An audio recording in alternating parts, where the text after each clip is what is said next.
ரைட்டா? நான் பிரபாருங்க, 22வது வார்டு செயலாளர்.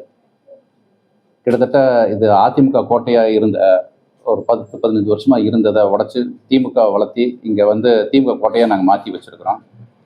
இந்த சூழ்நிலையில் 75 ஆண்ட திமுக, அந்த திமுகவோட கொள்கையை பிடிச்சது நாங்கள் எல்லாருமே இங்கே செயல்படுறோம்.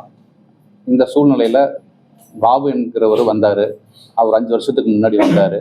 தன்னை ஒரு திராவிடங்க பாபுன்னு சொல்லிட்டு உள்ளே வந்தார்.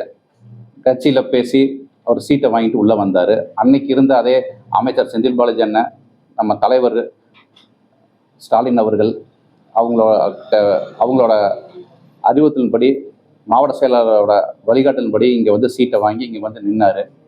நாங்கள் இவ்வளோ வருஷமாக நாங்கள் கட்சியில் இருந்தாலும் கட்சிக்கு கட்டுப்பட்டு அவருக்காக நாங்கள் எல்லாருமே அனைவரும் நாங்கள் வேலை செஞ்சு கொடுத்தோம். அவருக்கு வேலை செஞ்சு கொடுத்தது மட்டும் இல்லாமல் அவரை மிகப்பெரிய வெற்றி ஓட்டில் வாங்கி கொடுத்து அவர் வெற்றி பெற வச்சோம். ஆனால் என்னைக்கு அவர் ஓட்டை வாங்கிட்டு போனாரோ அன்னையிலேருந்து எங்கள் ஏரியாவுக்குள்ளார வந்ததும் கிடையாது. அவரோட வீடு எங்கே இருக்குன்னு தெரியாது. அவருக்கு இந்த வார்டே கிடையாது. அவரோட வார்டே காலப்பட்டியில் இருக்கிறாரு. அங்கேருந்து இங்கே சீட்டை வாங்கிட்டு இங்கே நின்னார், ஜெயிச்சார். ஆனால் மக்களுக்கு அதுக்கப்புறம் ஒரு நாள் கூட அவர் பார்த்ததில்லை. இது நான் சொல்கிறது மட்டும் இல்லை, நீங்கள் இங்கே இருக்க இதே நீங்கள் 22வது வார்டுக்குள்ள நீங்கள் எல்லாருமே இதை எடுத்துகிட்டு இருக்கிறீங்க. இங்கே இருக்க மக்கள்கிட்ட கேட்டாலே யாருக்குமே தெரியாது அவர் யார், கவுன்சிலர் யாருன்னு கேட்டிங்கன்னா யாருக்குமே தெரியாது. இன்னைக்கு வரைக்கும் அவர் எந்த ஒரு ஏரியாவுக்கும் வந்ததில்லை, மக்களோட பணிகளை பார்த்ததில்லை, கட்சிக்காரங்களுக்கான வேலைகளை பண்ணி கொடுத்ததில்லை. இங்கே நாங்கள் கட்சி ஃபங்க்ஷன் எவ்வளவோ வச்சுருக்கிறோம். ஒரு கட்சி ஃபங்க்ஷன் கூட அவர் இங்கே வந்ததும் கிடையாது. கட்சிக்காரங்களுக்கு எந்த ஒரு பலனும் அவர் பண்ணி கொடுத்தல. ஒரு வாட்டர் பாட்டில் கூட அவர் எங்கேயாவது நாங்கள் ஃபங்க்ஷனுக்குன்னு நாங்கள் போனோம், ஒரு வாட்டர் பாட்டில் கூட அவர் வாங்கி கொடுக்காத ஒரு கவுன்சிலர். ஆனால் இங்கே நம்ம திமுகவில் அவருக்கு கவுன்சிலர் பதவியும் கொடுத்து அயலகத்துறை அமைப்பாளரும் அவங்களுக்கு நாங்கள் கொடுத்து அழகு பார்த்தது இந்த கட்சி. இன்றைக்கி அவர் வியாபார ரீதியாக வந்தார். வியாபார ரீதியாக அவர் இங்கே எல்லாம் வேலையை முடிஞ்சதுக்கப்புறம் அடுத்த வியாபாரத்துக்காக வேற கட்சிக்கு போகிறதுக்காக புக் ஆஃப் குட் கான்டாக்டில் வரணுங்கிறதுக்காக திமுக மேலேயும் அண்ணன் செந்தில் பாலாஜி மேலேயும் அவர் பழி சுமத்துறாரு. அப்புறம் இங்கே அவர் எந்த வேலையுமே இங்கே செஞ்சு கொடுத்ததும் கிடையாது. மக்கள் கவுன்சிலரோட வீடு எங்கன்னு கேட்டால் மக்கள் யாருக்குமே தெரியாது. அவர் அந்த ஏரியாவுக்குள்ளே வருவாருன்னு பார்த்தா வர்றது கிடையாது. நாங்கள் ஏதாவது கூப்பிட்டு இங்கே மீட்டிங் வச்சுருக்கோம், மக்கள் போராட்டம் நடத்துகிறாங்க, நில்லுங்கன்னா அப்போ வருவார். வந்துட்டு அந்த ஒரு நிமிஷம் எல்லாமே பண்ணி கொடுத்தாச்சு. இதே கோவை பாபு, திராவிடன் பாபு, அவர் இதே ஏரியாவுக்குள்ளே எலெக்ஷனுக்கு முன்னாடி நாங்கள் அதிகமாக ஃபண்டு வாங்கி நாங்கள் கொடுத்தோம், அதிகமாக நாங்கள் வேலை செஞ்சதே 22வது வார்டுன்னு சொல்கிறாரு. அப்படி 22வது வார்டில் அதிகமாக ஃபண்டு வாங்கி கொடுத்து பண்ணியிருக்காருன்னா அப்புறம் கட்சி நல்லா தானே பண்ணி கொடுத்துருக்கு. இவர் இப்போ சொல்கிறாரு பார்ட்டி ஃபண்டு வாங்கி கொடுத்தா, அது வாங்கி கொடுத்தேன்ட்டு. அவர் தொழில் ரீதியாக வந்தார், தொழில் ரீதியாக தொழில் ரீதியாக அவர் போயிட்டார், அவ்வளோதான். இனி அடுத்த கட்சியில் போய் நீ அங்கே என்ன பண்ண முடியுமோ அதை அவர் பண்ணுவார். அதுக்கடுத்து நாளைக்கு அந்த கட்சியும் இல்லை, தாவேக்காங்கிற கட்சியும் இல்லை அப்படின்னா அடுத்தது எந்த கட்சி வரும் அந்த கட்சியை பார்த்துட்டு போயிட்டே இருப்பார். இதுதான் அவரோட வியாபார செயல். வியாபார ரீதியாக தான் அவர் கட்சிக்குள்ளே வராரே தவிர மற்றபடி மக்களுக்கு சேவை செய்யணும், எல்லாம் பண்ணணுங்கிற அவரோட நோக்கம் கிடையாது. இதே அவர் கவுன்சிலராக நிற்க போகும்போது அண்ணன் செந்தில் பாலாஜி அண்ணனோட தயவுல அது இன்னைக்கு அதிகமாக அவர் ஓட்டு வாங்கியிருக்காருன்னா அண்ணன் செந்தில் பாலாஜி அண்ணனோட தயவுனால தான் அந்த அதிகமான ஓட்டு வாங்கி வந்தார். ஆனால் அவரோட கனவு எல்லாமே மிகப்பெரிய கனவு, மேயர் ஆகணும், துணை மேயர் ஆகணும்னு. ஆனால் செந்தில் பாலாஜி அண்ணனுக்கு தெரியும் யாருக்கு என்ன கொடுக்கணும் அப்படிங்கிறது. அதை அவர் கரெக்டாக கொடுத்து கரெக்டாக வச்சனால இன்னைக்கு அவரை பற்றி தப்பாக விமர்சனம் பண்ணுறாரு. இன்றைக்கி நாங்கள் எவ்வளவோ போராட்டம், எவ்வளவோ ஆர்ப்பாட்டம் எல்லாத்துக்கும் நாங்கள் போயிருக்கிறோம், கட்சி ஃபங்க்ஷனுக்கு போயிருக்கிறோம். அந்த ஃபங்க்ஷனில் எங்கேயாவது இவர் ஒரு கட்சிக்காரங்களுக்கு ஒரு வாட்டர் பாட்டில் வாங்கி கொடுத்துருக்காரான்னு கேட்டு பாருங்க. இங்கே இருக்க அத்தனை கட்சிக்காரங்களும் இங்கே இருக்கிறாங்க, அவர் யாருன்னு தெரியுமான்னு கேட்டு பாருங்க. அப்படி இருக்க போகும்போது பணம் கொடுத்தாங்க, செந்தில் பாலாஜி அண்ணன் பணம் கொடுத்தாங்க பண்ணாங்கங்கிறாரு. அவர் கட்சிக்காரங்களும் நல்லா வச்சுக்கிட்டாரு. இந்த 5 வருஷமா அவர் கூட நாங்கள் பயணித்தோம், சந்தோஷமாக எங்களை வச்சுக்கிட்டாரு. எங்களுக்கு என்ன குறைனாலும் செந்தில் பாலாஜி அண்ணன் போய் நின்னா அதை எங்களுக்கு பண்ணி கொடுத்துருக்கிறாரு. இப்படி இருக்க போகும்போது அவரை பற்றி அவருக்கு ஒரு நல்ல விஷயம் நடக்கணுங்கிறதுக்காக அண்ணனை தப்பாக சொல்கிறது மிகப்பெரிய ஒரு முட்டாள்தனமான வேலையை அவர் பண்ணிட்டு இருக்கிறாரு. இந்த திமுகவில் இருக்காரு, இனி அடுத்து தாவேக்காவுக்கு போறாரு, தாவேக்காவுக்கு போறதுக்காக இந்த வேலையை பண்றாரு. இனி அடுத்து தாவேக்காவும் இல்லைன்னா அதுக்கு அடுத்தது அவர் எந்த கட்சி வருதோ அந்த கட்சி போய் பயணிச்சுட்டே இருப்பாரு. ஏன்னா அவர் ஒரு வியாபாரி, வியாபார ரீதியாக தான் அவர் அணுகுவார் எல்லாத்தையுமே. எதுங்க வார்டு பணிகள் எதுவுமே செய்யல. நீங்க ஒரு வார்டு செய்யலாம். இது சம்பந்தமா கட்சி தலைமைக்கு முன்னாடி சொல்லியிருக்கீங்க. நாங்கள் எல்லாமே சொல்லியிருக்கோம். அவரை கூப்பிட்டு கேள்வி கேட்டிருக்கிறாங்க. இதே செந்தில் பாலாஜி ஆஃபீஸில் கூப்பிட்டு கேட்டிருக்காங்க. கிட்டத்தட்ட சட்டமன்ற எலெக்ஷன் நடந்திருக்கு, பார்லிமெண்ட் எலெக்ஷன் நடந்திருக்கு. அந்த எலெக்ஷனில் இவர் வந்து ஒரு நாள் கூட எங்களுக்கு வேலை செஞ்சது கிடையாது. எல்லாமே கூப்பிட்டு கேட்டிருக்காங்க. இவர் பணம் ஃபண்டு நிறைய கொடுத்துருக்குறாங்க கட்சியில்.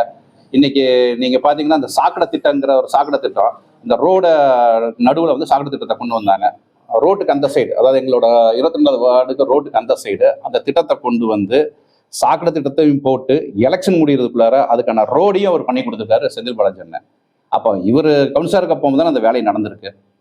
வேற எந்த வார்டுக்குமே இல்லாத ஒரு வேலையை எங்களுக்கு பண்ணி கொடுத்துருக்கிறாரு. எங்கள் ஏரியாவில் இருக்க அத்தனை ரோடையும் அவர் போட்டு கொடுத்துருக்காரு. இவர் என்ன வேலையை செஞ்சார்? இவர் வந்து ஏதாவது நாங்கள் கொடுத்த லெட்டரையும் நாங்கள் கொடுத்த இதை வச்சு தான் அவர் செந்தில் பாலாஜி அண்ணன் பண்ணியிருக்காரே தவிர இவர் வந்து ஒரு நாள் கூட மக்களை சந்திச்சிருக்காரா? இவரோட வீடு இங்கே இருக்கு, மக்களுக்கு யாருக்காவது இவரோட வீடு எங்கே இருக்குன்னு தெரியுமான்னு கேட்டு பாருங்க. நான் சொல்றது இல்லை, நீங்க இந்த ஏரியாவுக்குள்ள வந்திருக்கிறீங்க, இந்த ஏரியாலேருந்து வெளியே போய் நீங்க கேட்டு பாருங்க. யாராவது ஒரு தனிப்பட்ட நபரை கூப்பிட்டு கவுன்சிலர் யாருன்னு தெரியுமான்னு கேளுங்க, அவர் வீடு எங்க இருக்குன்னு தெரியுமான்னு கேளுங்க. யாராவது ஒருத்தர் சொல்லிட்டாங்கன்னா பார்த்துக்கலாம்.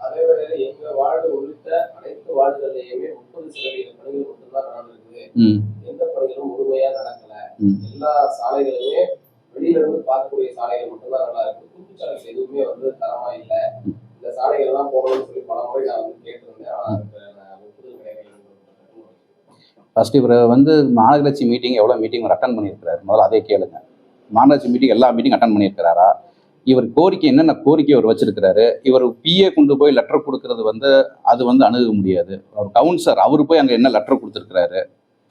நேரடியாக போய் கொடுத்தது. கமிஷனர் எவ்வளோ டைம் பார்த்துருக்காரு, மினிஸ்டர் எவ்வளோ டைம் போய் பார்த்துருக்கிறாரு. இவ்வளவு 30% அவர் சொல்கிற மாதிரி 30% மேலே. இப்போ அவர் இதே கோவை பாபு தான் வந்து எங்கள்கிட்ட சொன்னார், நம்ம மாநகராட்சியிலேயே வந்து அதிகமான ஃபண்டு வாங்கி வேலை செஞ்சுருக்க இடம் நம்மளோட 22வது வார்டுன்னு சொன்னார் எலெக்ஷனுக்கு முன்னாடி. இன்னைக்கு என்ன சொல்கிறாரு? 30% வேலை தான் நாங்கள் பண்ணிருக்கோம். அப்போ இவரோட வேலை தான் சரியில்லை. மினிஸ்டர் வந்து கரூரையும் பார்த்தாரு, கோயம்புத்தூரையும் பார்த்தாரு. கிட்டத்தட்ட 100 வார்டுக்கு மேலே இருக்கு. இது எல்லாத்தையுமே அவர் பார்த்தாரு. எல்லா வார்டும் கரெக்டாக பண்ண போகும்போது இவரோட வார்டுக்கு மட்டும் பண்ணலன்னா இவருக்கு வேலையை கரெக்டாக செஞ்சுருக்கிறாரா? இவரோட வேலையை கரெக்டாக செஞ்சாதானே, இவருக்கு என்ன குறை இருக்குன்னு சொன்னாதானே அவங்களுக்கு தெரியும். வேலையை நடக்கல அப்படின்னா இவரோட வேலையை சரியா இல்லைங்கிறதா இங்க பிரச்சனை. இந்த வார்டு பொறுத்த வரைக்கும் 5 ஆண்டுகளுக்கு முன்பு தான் அவர் வந்து எலெக்ஷன் அப்படியா அவர் கட்சிக்குள்ள வராரு. அந்த அவ்வளோ போஸ்டிங் ஏற்கனவே நீங்க வாசிக்கலாம் இருந்தவர். நீங்க இந்த இடத்துக்கான வாய்ப்பு கேட்டு உங்களுக்கு வாய்ப்பு மறுக்கப்பட்டதுனால உங்களுக்கு அவருக்கு ஏற்கனவே ஒரு பணிப்போடு இருந்திருக்காங்க.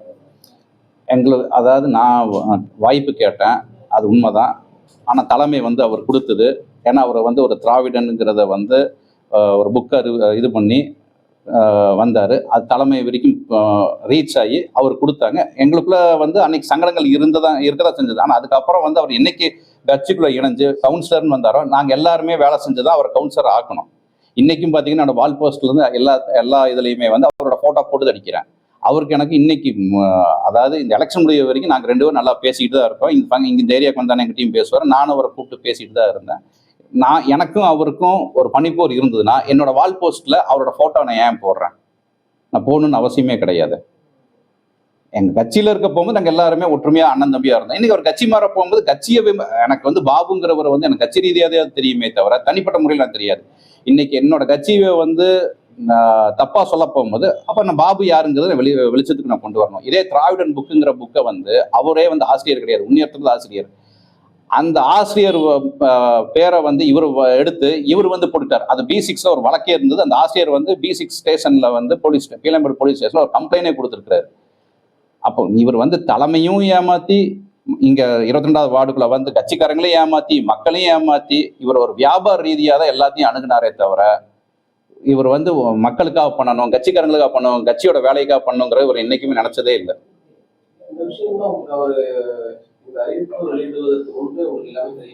எந்த அறிவிப்புங்க?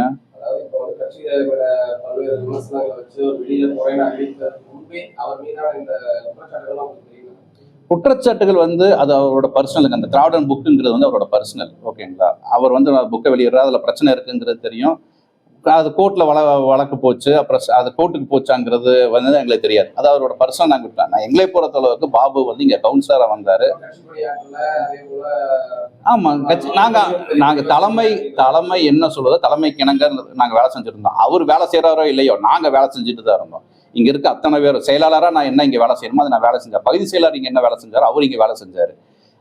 இங்கே இருக்க கிளை செயலாளர் மற்றபடி வார்டு பிஎல்ஏ 2 பிஎல்ஏ இது எல்லாருமே வந்து அவங்க வேலை செஞ்சாங்க. எங்களுக்கு வந்து லேக் ஆனது வந்து கவுன்சிலர் மட்டும்தான்.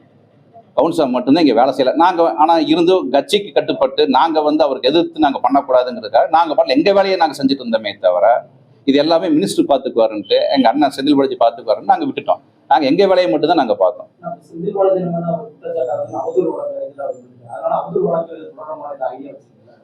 இனி வந்து திமுக பற்றியோ இல்லை அண்ணன் செந்தில் பாலாஜி பற்றியோ அவர் இனி அடிக்கடி விமர்சனம் பண்ணாருன்னா நாங்கள் சட்டப்படி நடவடிக்கை எடுத்து அதுக்கான என்ன அவருக்கு பாடம் கூட்டுமோ அதை நாங்கள் பாடத்தை கூட்டுவோம்.